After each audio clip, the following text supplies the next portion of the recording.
बाजा बजाता रहा।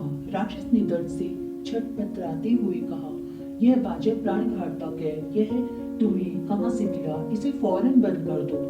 मैं तेरे पाँव पड़ता हूँ। मैं अब तुम्हें नहीं खाऊंगा और जो कहोगे वही करूंगा। शिव ने बाजा बंद कर राक्षस को सोने की खान का स्थान दिखाया और उसे खोद कर सोना निकालने के लिए कहा। राक्षस ने अपनी पूरी शक्ति लगाकर वहां की खान का सारा सोना बाहर निकाल दिया।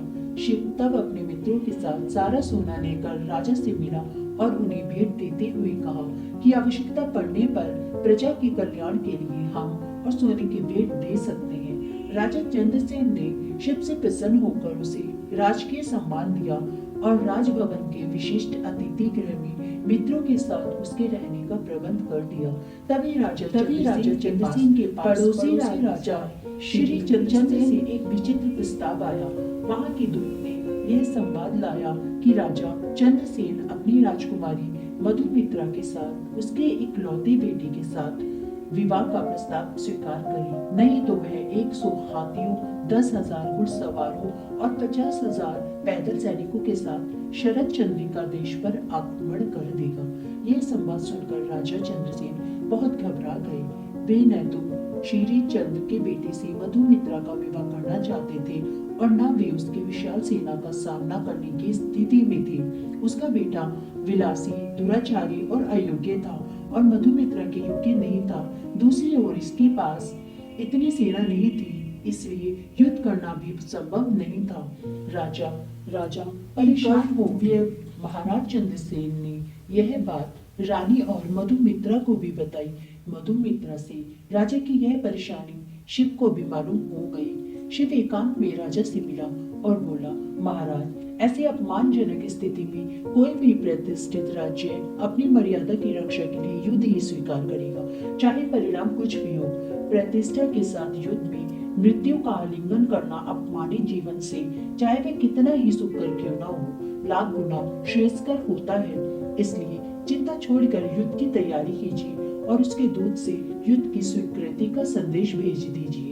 पड़ोसी राजा दुष्ट है, आसुरिक है, यह उसके संवाद से स्पष्ट है, इसलिए उसका बेटा भी लंपट, विलासी और दुराचारी निकल गया। मेरे मित्र बल के पास दुष्ट शक्तियों का संहार करने वाला एक दिव्य धनुष है। मुझे विश्वास है इस दिव्य धनुष की सहायता से दुष्ट शक्तियां, चाहे वे कितनी ही विशाल हो, अवश्य पराभूत हो जाएंगी।